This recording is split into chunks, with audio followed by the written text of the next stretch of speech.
lagi berhubungan dengan suami, ya itu kan ada cairan yang keluar, nah itu juga membatalkan wudu. Ya. Terus apalagi sesuatu yang tidak biasa seperti cacing. Nah, pernah cacingan nggak? Nah itu walaupun cacingnya itu balik lagi masuk, itu juga sudah masuk bagian membatalkan wudu. Ya, itu cacing ngapain ya keluar masuk. Jadi itu apa tuh namanya, cacing kan memang ya lumrah ya di dalam apa tuh namanya usus besar kita ya. Tapi itu kalau keluar itu berarti membatalkan wudu karena sesuatu kaidahnya tadi yang keluar dari dua jalan tadi ya, baik jalan depan maupun jalan belakang. Nah walaupun cacingnya itu masuk lagi ya dia tetap membatalkan wudu ya. Terus darah ini keluar dari jalan belakang ya, mungkin ambeien ya, itu juga membatalkan wudu. Atau batu ya, batu ini kadang juga mengiringi ketika kotoran keluar ya. Nah kalau itu mah udah sekaligus ya. Tapi kalau batunya doang, nah itu ya berarti perlu dikaji bahwa itu bagian daripada yang membatalkan wudu. Nah kecuali air mani seseorang yang keluar pertama kali dan tidak bercampur dengan mani yang lain, nah, mani yang lain berarti mungkin isinya atau apa ya, nah itu tidak membatalkan wudu tapi wajib mandi. Gitu ya. Nah udah ya, berarti udah paham ya. Jadi yang keluar dari salah satu dua jalan, satu aja itu bisa membatalkan wudu, nggak sekaligus ini tadi semuanya keluar bareng sekaligus, enggak. Satu aja, salah satunya itu bagian dari yang membatalkan wudu. Walau kana ahadus sabilaini munsaddan dan khalqiyan la qadama yunasibuhu bi khurujihi min ayyi mahallin ghairil manaqili 'inda ramli khilafan ibn Hajar al-qail bi naqdihi aidan minha. Nah, kalau itu tadi kan keluar dari dua jalan itu memang khilqah atau penciptaannya manusia itu ya di situ itu tempat keluarnya daripada ya memang sisanya begitu, ada kubur ada dubur. Tapi kalau dia itu kuburnya atau salah satunya itu tertutup secara dan itu terciptanya, jadi sejak lahir dia memang tertutup ya, mungkin farjinya tertutup atau tubuhnya tertutup, kan kita sering ya dengar berita kayak gitu. Nah kalau kayak gitu dilihat dulu, ditafsir dulu, maka yang membatalkan dengan keluarnya sesuatu dari tempat manapun lubang itu dibuat. Jadi kan dia secara lahir dia tertutup, terus akhirnya dibuatlah lubang untuk mengeluarkan kotoran tersebut ya, yang tertutup itu entah kubulnya entah duburnya, nah itu dibuatkan. Nah seperti ini menurut kedua pengikut Imam Syafi'i yaitu Imam Tabari, itu menyatakan bahwa yang akan membatalkan dengan keluarnya sesuatu dari tempat mana. Jadi mau dibuat lubangnya itu di perut ya, mau di belakang, mau di mana, di samping, mau di paha, semuanya itu yang keluar tetap sama seperti lubang yang aslinya, yang mestinya dia punya ya. Jadi sama, jadi tetap membatalkan wudu ya. Seperti kalau yang ini ya, kalau kejadian yang orang yang pakai kateter, yang orang tua ya, yang sudah mungkin gugur atau ada kena penyakit sesuatu, nah itu kan kalau kateter kan dia memang keluar terus ya, kita nggak bisa mengontrol keluar masuknya, ya kan? Karena itu kan kalau kita pipis itu kan ada saraf atau ini yang mengendalikan gitu. Oh pengen pipis, jadi ini otak ini ada yang nyuruh kita ke kamar mandi.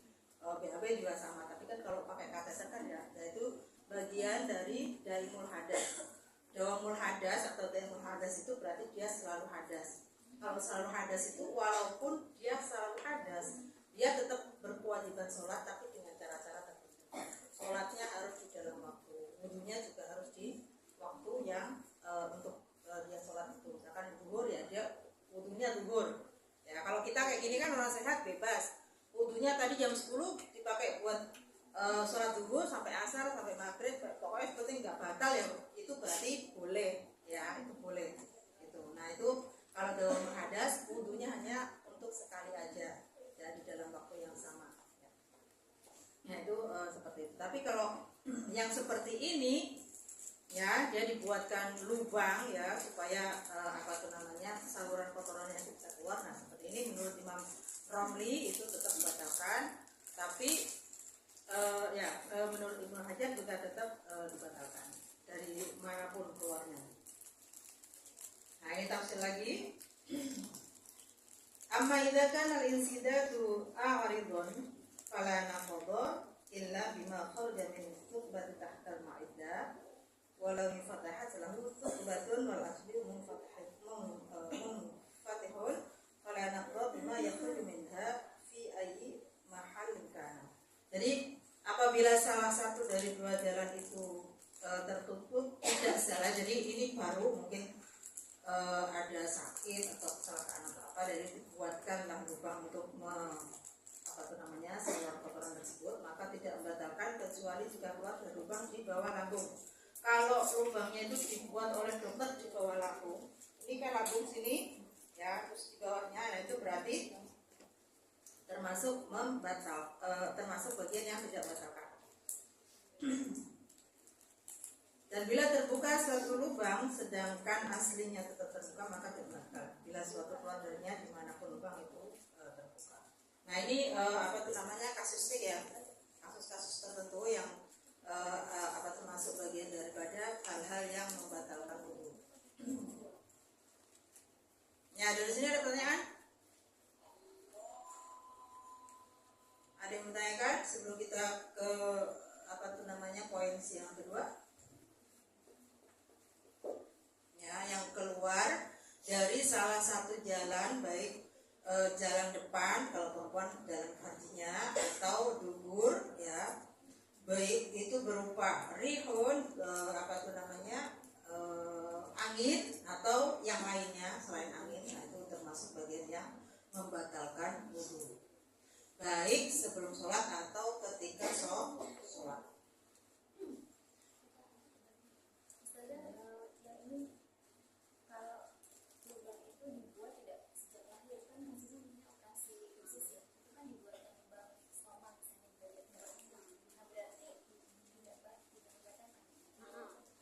Ya, letaknya di mana dulu itu?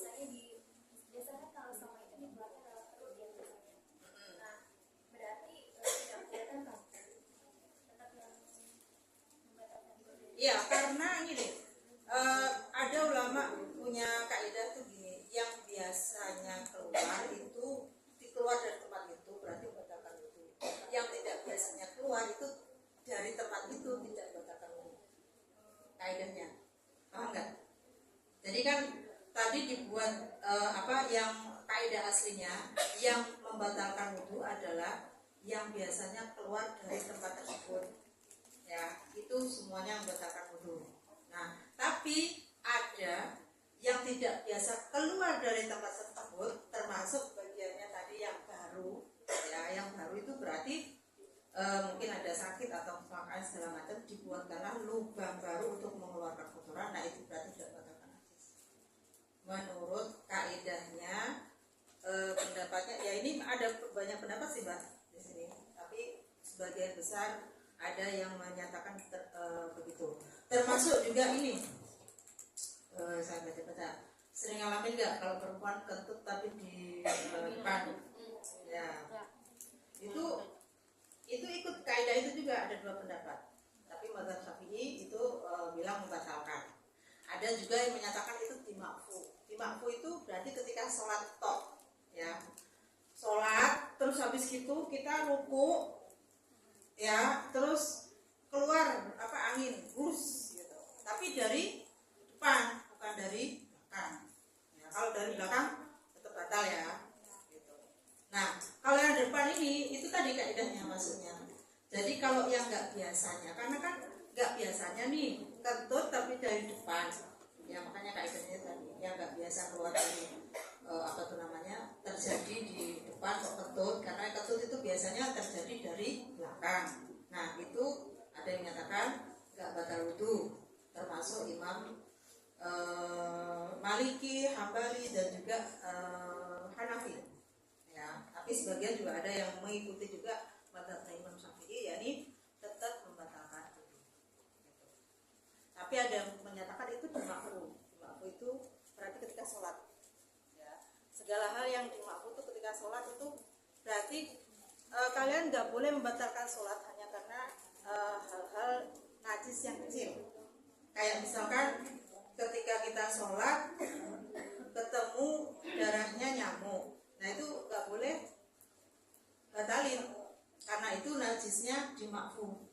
Ya, tapi kalau setelah sholat, nah itu najis kan mengenai mukena kita atau pakaian kita, ya nggak boleh dipakai lagi untuk sholat, harus wajib dibersihkan karena kembali ke asal, yakni hukum asalnya darah itu adalah najis gitu ya.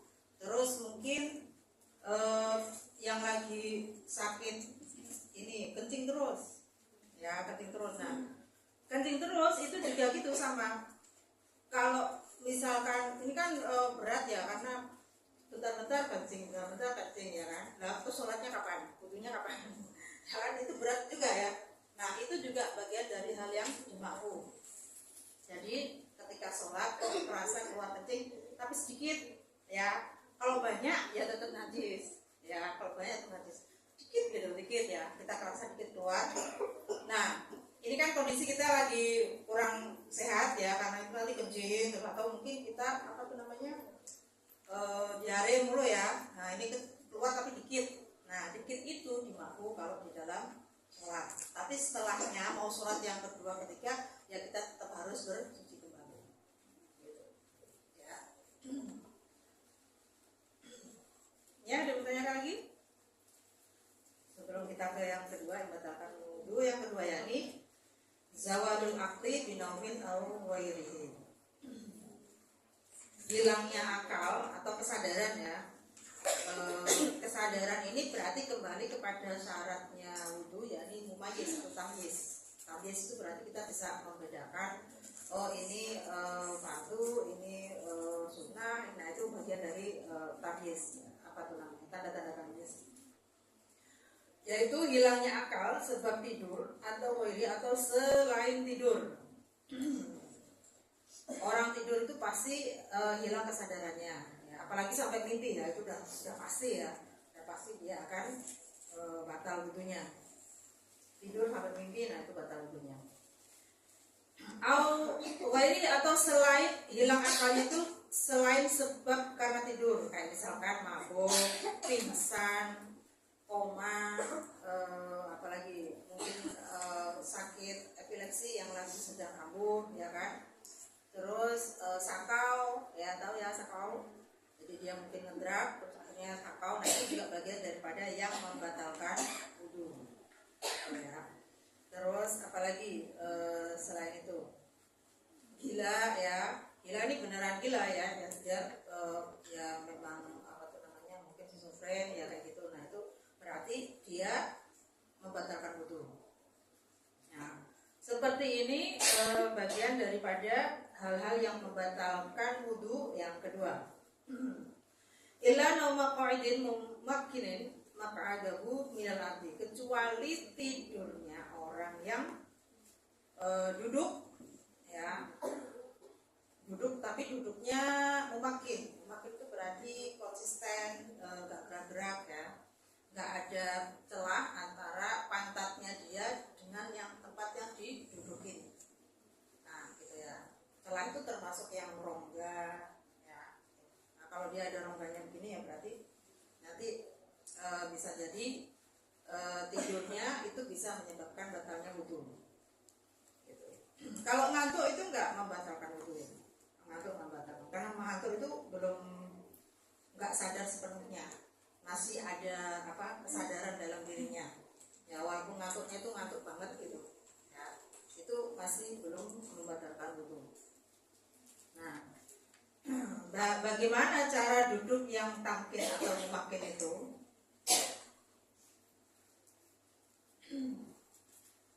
Al-makna an-nasani minan nawaqidul wudu'i zawalun nawmi awil jununi awil ihma'i awil suruhi awil sukri aw nahwiha. Wal jununu bukan illa nama qa'idin mumakkinin maq'adun dan ardi at-tamkin ala yakun bainal maq'adi wal maqri tihafun. Tihafun itu apa namanya, celah ya. Al makna annahu yustasna min zawalil aqli bin nawmi karena mendekat. Jadi kalau tidurnya orang yang duduk itu tidak membatalkan wudu. Beda kalau dia tidurnya langsung brosor ya, berbaring, nah itu pasti membatalkan wudu. Zawalu binaumil mumakkini maq'adahu min maqarihi fa innahu la yanqudu wudu'ahu walau muhtabiban ya. Jadi hilang akal karena tidur, tapi apa tuh namanya, dia tidurnya ya berbaring, tapi kalau dia tidurnya itu sambil duduk, nah itu tidak membatalkan wudu asalkan duduknya itu tidak ada antara celah dirinya itu pantatnya dengan tempat duduknya ya. Walaupun duduknya di antara ihtiba itu duduk sambil mengikatkan kedua kaki ya, bisa nggak? Nah coba ini nih ya. Apalagi kalau di Madinah atau di Masjidil Haram kan ini males ya wudu jauh-jauh ya, kita ngantuk duduk sambil pegang gini ya. Tapi pantatnya nggak boleh begini ya, pantatnya tetap ini apa ini, duburnya kita itu tetap di manfaatnya gitu. Jadi nggak begini, tapi begini. Iya, ini tuh kan yang kita ikat kan pantatnya, karena kalau enggak berarti nanti apa, dia kentut ya, bisa jadi gitu. Jadi duduknya pantatnya itu nyentuh ke ya, intinya duduknya lah ya, jadi ketutup.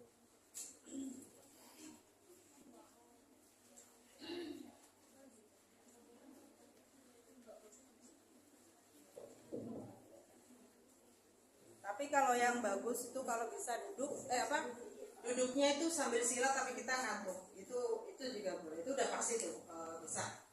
Jadi sila, nah ini susah sih tidur kayak mempertahankan posisi kayak gitu tuh susah ya.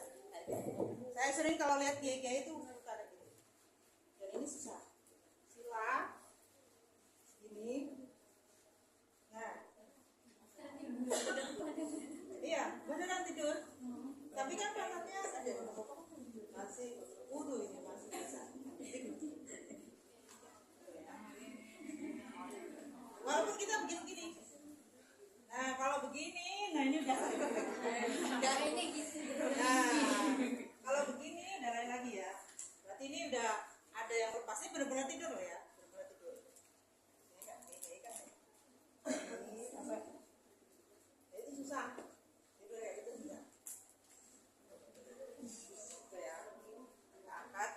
Angkat pantatnya ya berarti sedang tiduran. Nah kalau ngantuk itu nggak apa-apa ya, itu nggak membatalkan wudu.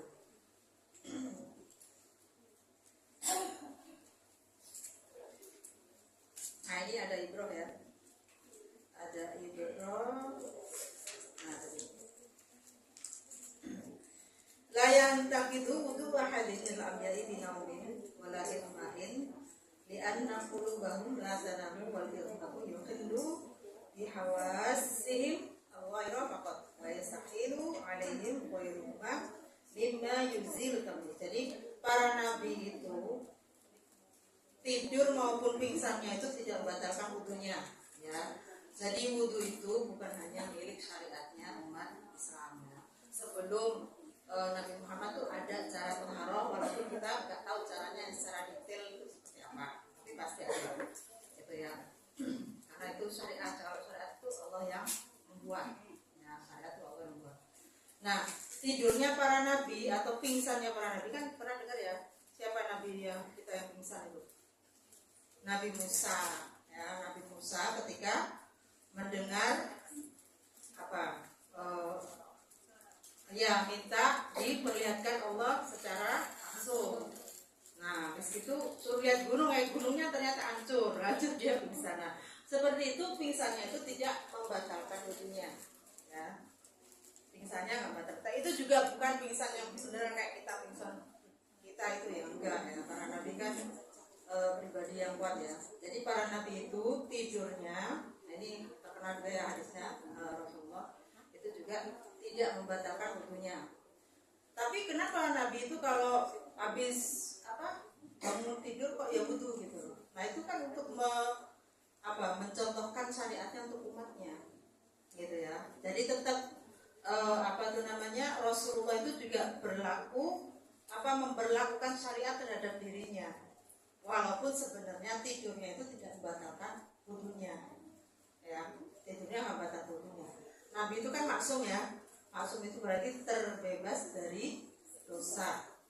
Kecil aja enggak, apalagi besar, ya kan? Kalaupun dosa kecil pun juga insya Allah bakal diampuni. Nah, karena konsep kemaksuman itulah makanya Nabi itu atau para nabi itu nggak pernah batal, ya, nggak pernah dalam momen waktunya itu nggak pernah dia batal wudhu atau selalu suci, ya, selalu suci. Karena dari kesucian hatinya. Sucinya nggak cuma secara syariat atau zahir syariatnya enggak, tapi ya tauhidnya iya, ya kan, hatinya iya, pikirannya iya, ya semuanya. Ya. Sejak diangkat sebagai Rasulullah itu pasti mereka disucikan terlebih dahulu.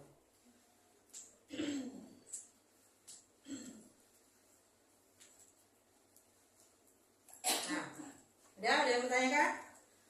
Kita beranjak ke yang ketiga, yakni as-salis irtiqa'u basyaratai rajulin wa imra'atin kabiraini al-janabiyaini min ghairi hailin. Jadi yang membatalkan wudu, hal yang membatalkan wudu yang ketiga itu adalah bertemunya dua kulit laki-laki dan perempuan yang sudah dewasa. Dewasa berarti sudah balik ya. Ajnabiyah ini yang bukan mahram. Nah, terus min ghairi hailin, dan itu tidak ada penghalangnya, ya. Kalau ada penghalangnya, misalkan kita pakai ini pakaian gini terus ini ke situ, nah itu nggak apa-apa, itu nggak membatalkan wudu. Jadi hal yang membatalkan wudu yang ketiga itu adalah bertemunya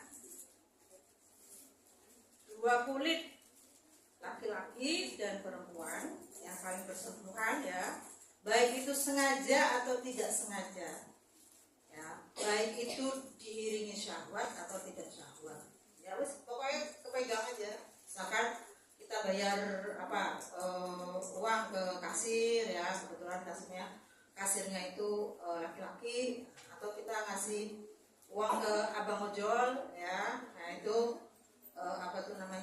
tersentuh, nah itu juga bagian dari membatalkan wudu.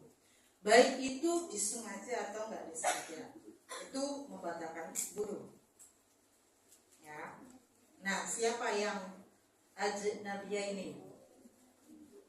Ajnabiyah ini itu berarti ini orang lain. Ajnabi itu bukan mahram, ya. Yang mahram itu ada di surat An-Nisa, ya. An-Nisa ayat 23 itu. Ada yang apa? Hurmat alaikum ummahatukum wa banatukum wa akhwatukum wa ammatukum wa khalatukum wa banatul akhi wa banatul ukhti wa ummahatukum minar radha'ah wa akhwatukum minar radha'ah wa ummahatun nisaikum wa rubaibukum allati fi hujurikum min nisaikum allati dakhaltum bihin wa halailu abnaikum alladziina min aslabikum an tajma'u bainal ukhtayn. Ya, pertama yang mahram, siapa? Ibu kandung. Hurmat alaikum ummahatukum wa banatukum, anak perempuan sendiri. Wa akhwatukum, saudara perempuan sekandung, ya. Wa ammatukum, bibi dari bapak. bule apa nyebutnya apa? Kalau bule itu berarti kakak perempuan adik perempuan bapak. Kalau bude kakak perempuan bapak. Ya kandung ini. Terus wakholatukum itu berarti saudara perempuan ibu. Ya berarti bude kakak perempuannya ibu atau adik perempuannya ibu. Ya. Ini orang Arab nih disebutnya lain-lain ini. Wa kholatukum wa banatul akhi, anak perempuan saudara laki, itu berarti ponakan perempuan, ponakan sendiri. Ya, ponakan sendiri. Berarti kita sama ponakan laki-laki, berarti anaknya kakak laki-laki atau kakak perempuan itu berarti kita mahram.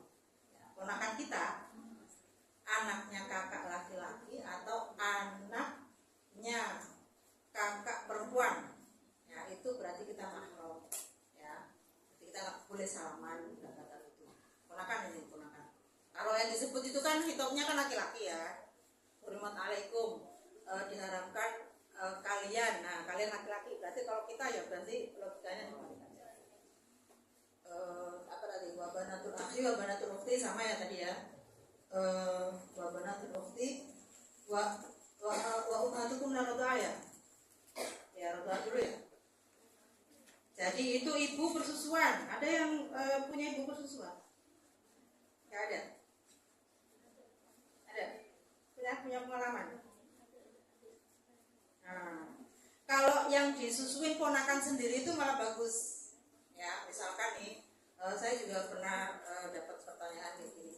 Jadi ini sama-sama melahirkan nih sekantor ya. Satu istrinya itu meninggal. Terus habis itu sekantor ini dia Chinese, ya dia Chinese. Terus tapi air susunya banyak. Terus ada sesama juga teman kantor yang muslim tapi air susunya dikit, rayanya juga kurang. Nah seperti itu anjurannya ya memang ya boleh-boleh aja, asal untuk hal kemanusiaan boleh-boleh aja disusukan non muslim, tapi sebaiknya bibinya sendiri atau budinya sendiri, jadi saudara ibunya yang almarhum ya kayak gitu. Nah kalau kayak gitu nanti jadinya kalau ponakan ya itu ke kita itu kan mahram ya, tapi sepupu itu nggak mahram ya. Jadi ada sepupu, kita bersepupu sama siapa gitu ya. Nah sementara si A, nah si A ini nggak mahram, boleh nikah ya, boleh nikah. Tapi kalau saudara persusuan haram nikah, karena itu bagian daripada mahram ya. Sepupu sendiri nih ya. Nah makanya kalau mau nyusuin itu harus diinformasikan ke lingkungannya, saudara-saudaranya, siapa pokoknya ada dokumentasinya kalau bisa ya. Jadi jangan nyusuin aja gitu ya, nggak boleh. Kalau alasan untuk kemanusiaan pertama kali nggak apa-apa ya, kan kasus tadi ya, nggak punya ini apa tuh namanya ASI ya, anaknya harus diasihin. Nah itu kayak gitu harusnya ya diumumkan ya ke keluarga bahwa ini kita mengambil susuan dari yang lain. Wa akhwatukum mulati ardhanakum wa akhwatukum, nah itu tadi ya, yang wa akhwatukum ardhana itu kayak tadi ini baik saudara mau enggak ya, kalau sudah punya saudara persesuan ya itu berarti jadi mahram, jadi nggak boleh dinikah ya. Wa ummahatun nisaikum berarti ibunya istrinya apa namanya, mertua ya. Mertua bagi mantu itu mahram, mantu bagi mertua juga mahram ya. Jadi nggak boleh dinikah setelah statusnya single ya, nggak boleh nikah, apalagi punya anak nggak boleh ketahuan ya gitu ya.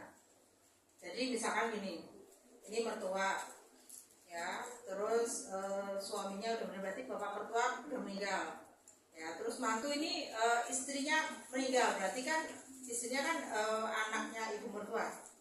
gak boleh nikah selamanya, apalagi udah punya anak, karena udah dukhul berarti udah jima gitu. Jima kan bisa akibatnya bisa hamil bisa enggak ya kan. Nah kalau hamil kan ketahuan ada buktinya itu anaknya. Nah kalau yang gak hamil ini yang harus jujur ya. Nah itu kalau sudah berhubungan suami istri sebelumnya ini, nah itu memang apa tuh namanya gak boleh dinikah selamanya. Ibu mertua ya mantu, nah, yang sering mungkin bisa jadi ya, bisa jadi bapak mertua ke mantunya karena anaknya udah meninggal. Nah itu nggak boleh ya, nggak boleh.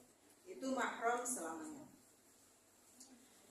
Waroba ibukum allati fi wujuhikum nisaikum allati dakhaltum. Jadi waroba ibukum itu berarti anak bawaan ya, anak bawaan dari istri yang sudah dikumpuli, dari istri yang sudah apa itu namanya digauli, sudah berhubungan suami istri. Jadi punya nikah lagi, punya anak perempuan tiri.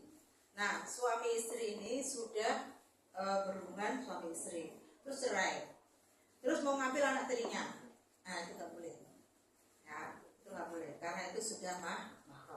Kecuali ya fa'ilam takunu dakhaltu bihinna fala junaha alaikum, kecuali kalau belum pernah berhubungan suami istri.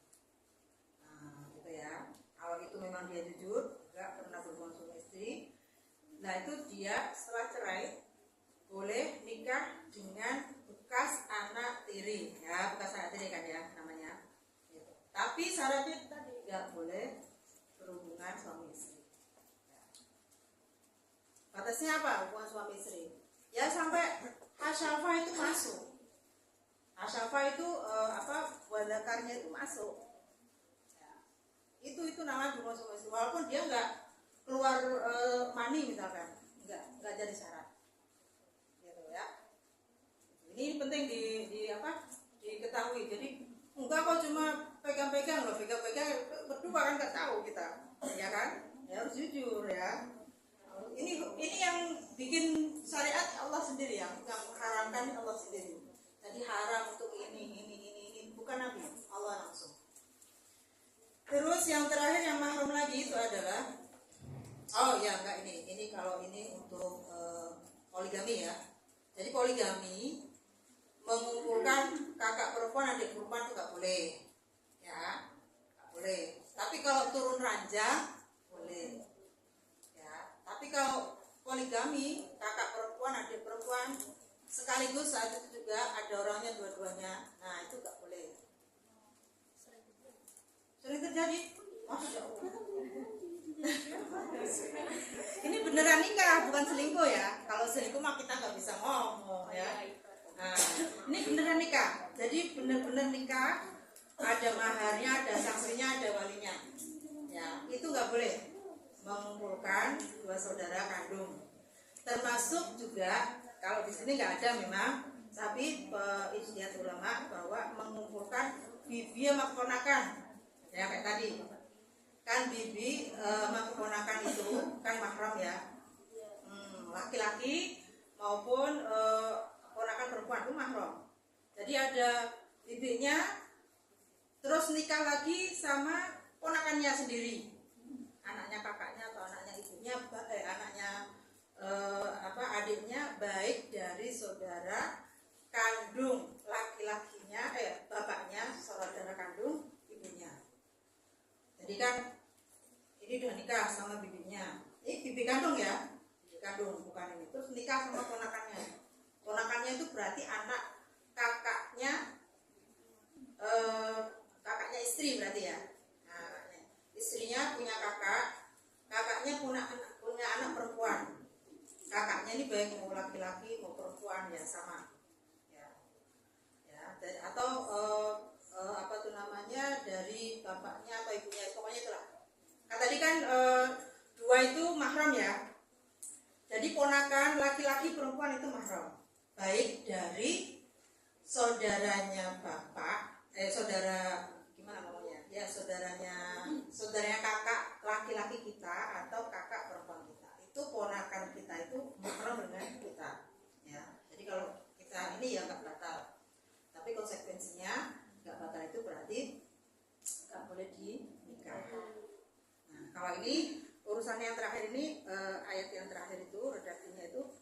itu kan mengumpulkan atau berpoligami dengan dua saudara kandung atau ponakan dengan bibinya atau bibi dengan ponakannya, ya mana yang duluan lah. Tapi kalau salah satu, boleh ya, salah satu berarti cerai terus habis itu milih yang satunya, nah itu boleh. Yang penting tidak dalam satu kondisi satu waktu itu nikah barengan ya. Nah makanya kalau di Jawa kita sering dengar namanya turun ranjang atau naik ranjang. Nah itu berarti nikah dengan yang statusnya lebih tua. Gitu ya.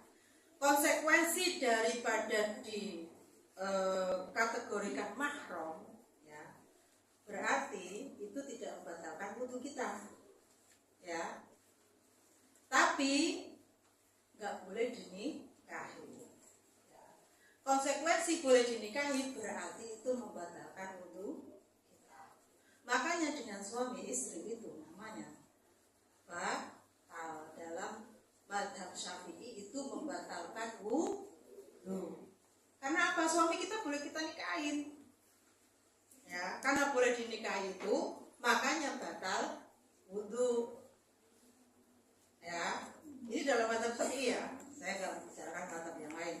Mungkin mazhab yang lain ada yang nggak membatalkan wudu, enggak. Jadi kenapa kita dengan suami kita itu ya kok membatalkan wudu? Kan padahal kita serumah, uang tidur bareng aja boleh kok gitu. Nah justru itu karena kita boleh tidur bareng ya, boleh nikah, makanya itu konsekuensinya membatalkan wudu. Karena kita nikah itu nggak boleh dengan yang mahram ya. Yang mahram itu tadi ya,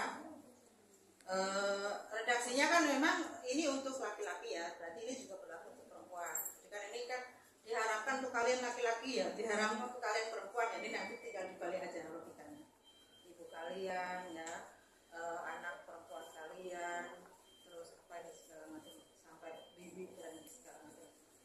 Nah, dari sini ada yang bertanyakan? Masih ada waktu? Ya, kalau yang tadi itu ya, kalau dia nggak sadar, itu saya nggak sadar sih.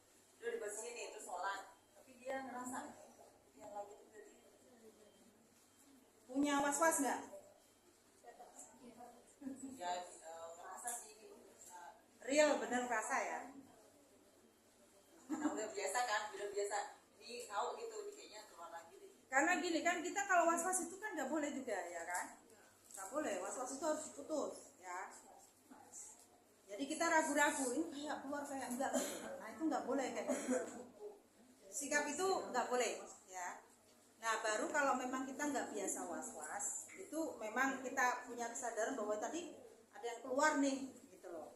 Tapi bukan kayaknya, ya memang beneran keluar gitu. Nah itu boleh kita apa tuh namanya memilih untuk membatalkan sholatnya. Gitu. Karena intinya itu sebenarnya membatalkan sholat seenaknya itu nggak boleh intinya Pak. Gitu intinya gitu ya. Makanya dijaga betul supaya pertama ya jangan was-was. Kalau memang keluar itu beneran ya istilahnya, memang kita nggak punya kebiasaan was-was, jangan kok kayaknya keluar deh, kayaknya enggak deh gitu loh. Nah itu nggak boleh kayak gitu ya. Di dalam sholat itu nggak boleh kayak gitu, malah otomatis batal itu sholatnya ya. Nah itu dicari tahu gitu, cari tahu yang benar itu keluar. Nah itu nggak apa-apa kita memang itu maksudnya emang sering keluar sholat. Jadi misalkan udah batal nih, terus sholat lagi kan kayak gitu sih. Oh iya itu boleh pilih tadi, mau ngikutin perempuan istihadah juga boleh. Jadi perempuan istihadah tahu kan ya, yang keluar darah tidak pada hari haid. Nah itu namanya istihadah ya. Nah itu berarti dia tetap kewajiban sholat, walaupun secara dohirnya tuh kita keluar darah ya, gitu. Nah tapi bisa jadi tuh keluar darahnya nggak sederas ketika mungkin pas haid ya kan. Nah seperti itu gimana caranya? Ya kita sebelum wudhu kita bersihkan dulu ya, wudhunya itu di waktunya. Jadi kalau mau sholat zuhur ya wudhu di waktu zuhur, asar ya wudhu di waktu asar, nggak boleh sebelumnya. Nah itu kita bersihkan dulu najisnya sampai bersih, terus tutup dengan kapas boleh atau langsung pembalut dan rapat ya. Terus kita cepet langsung wudhu, boleh wudhu yang fardunya aja, sunah-sunahnya nggak apa-apa dilakuin. Kalau yang kondisi ini, ya, termasuk juga ini ngikutin yang keluar putihan terus atau apa gitu ya. Nah itu. Setelah itu langsung sholat, ya, langsung sholat. Jadi jangan sholat sunnah dulu apa qobliyah, itu nggak boleh. Langsung sholat wajib. Ya, setelah itu udah nanti mau sholat sunnah mau keluar darahnya atau apa atau ini ya itu nggak apa-apa gitu. Atau yang tadi kondisinya mungkin keluar putihan terus ya, nah itu sama. Jadi ganti yang baru pakaiannya, pakaian dalam deh ya ini ya, jangan dipakai lagi ya. Mentang-mentang bukan darah itu kemudian apa lah kita pakai lagi, enggak, itu sudah najis ya, sudah najis itu ya. Kecuali kalau kita pakai panty liner, dan panty linernya itu nggak sampai melebar ya putihannya ke pakaian dalam kita. Nah itu kita pastikan, kita periksa dulu, oh ya nggak apa-apa. Saya tuh biasa mbak kalau mau wudhu, kalau mau sholat ya gimana ya, diciumin dulu pakaian dalamnya ya, walaupun kita nggak merasa kita pipis ya, tapi kadang-kadang kalau nggak ada bau yang ya bau besi, udahlah nggak usah dipakai gitu ya, nggak usah dipakai gitu. Nah kira-kira gimana, bisa menjaga nggak kenajisannya kayak gitu ya? Semoga bisa ya, semoga bisa. Makanya saya biasa kalau bawa keluar tuh pasti bawa ini apa namanya, bawa celana dalam cadangan untuk menjaga ini tadi.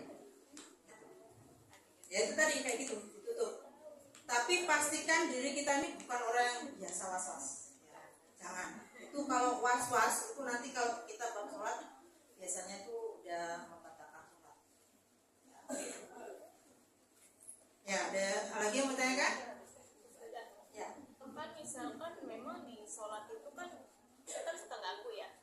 Setan pasti kan ngeganggu gitu buat kita was-was terus gitu kan. Pasti kan kayak gitu. Terus kita harus milih yang gimana gitu, karena kan kalau misalkan kita sholat itu kadang kita ngerasa ada yang keluar atau enggak kan, kata ada yang atau harus ciri-cirinya itu harus bau kan segala macam. Kalau yang keluar kayak gitu itu kita harus gimana untuk mengatasi perasaan kayak gitu? Was-was itu his ya, nggak bisa dinilai secara dohir itu gimana, ya kan? Itu bisa dihilangkan itu. Salah satunya kan ya itu dalam hadis kan ada banyak ya itu keterangan bahwa itu bisa jadi dari setan ya kan. Tapi setan itu bisa dari diri kita sendiri, gimana? Setan itu ya manusia itu bisa jadi setan loh, banyak ya. Banyak. Nah, itu kan was-was itu kan apa? Mungkin munculnya kita self talk ya. Kalau self talk positif ya, kita ngomong sendiri itu sebenarnya positif ya.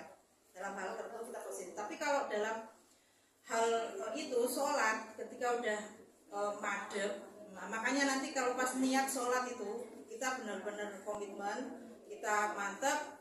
Nah biasanya di situ itu kita akan fokus gitu. Nah memang iya memang gimana ya, itu setan, bagian dari setan, dan itu memunculkan argumen terus gitu kan, entah itu najis, entah itu aduh ini khusuk enggak, apalagi khusuk ya, ini udah ini enggak ya, nanti ada ini enggak ada, itu terus kayak gitu godaannya gitu terus. Nah salah satunya ya kita konsen ke bacaan sholat ya, bacaan sholat itu apa aja. Makanya kalau bisa sedikit-sedikit itu dipahami bacaan sholat itu, mulai iftitah, Fatihah, apa surat itu yang kita mampu aja, yang kita paham isinya. Nah itu ya, terus ya doa sujud segala macam sampai terakhir ya.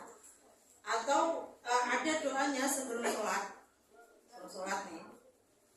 Kalau orang yang biasa was-was itu sebelum niat sholat ya kan, sholi pada dulu apa segala macam itu baca, itu coba baca An-Nas 3 kali ya. Ada sih doanya di surat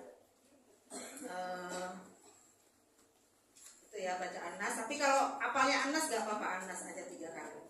Tapi kalau was-wasnya berat boleh lebih, dibaca 3 kali ya An-Nasnya. Al-Mu'minun ya. Ayat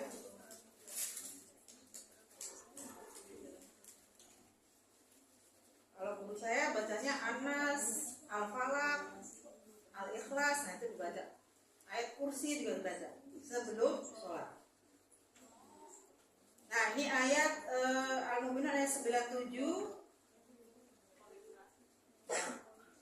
Rabbi a'udzubika min hamazatis syayatin. Ya Allah, aku berlindung padamu min hamazatis syayatin, dari apa tadi? Ya, godaan setan lah. Wa a'udzubika rabbi ahdurun. Ini dua ayat ya. Dari mulai Rabbi ya. Rabbi a'udzubika min hamazatis syayatin wa a'udzubika rabbi ayyahdurun. Nah, itu dua ayat. Nah, sebelumnya baca dulu Anas 3 kali. Tapi kalau was-wasnya parah boleh lebih dari 3 kali. Ya, saya punya teman juga was-was gitu. Apa tuh namanya? Jadi baca Anasnya tuh sampai disuruh 11 kali atau berapa? 11 kali, nunggu 11 kali, dia was-was terus ya kan. Terus buat sholat dia sudah selesai sebenarnya. Nah itulah ruginya orang was-was. Dari sekarang mulai ditekan itu pikiran itu ya, was-was itu.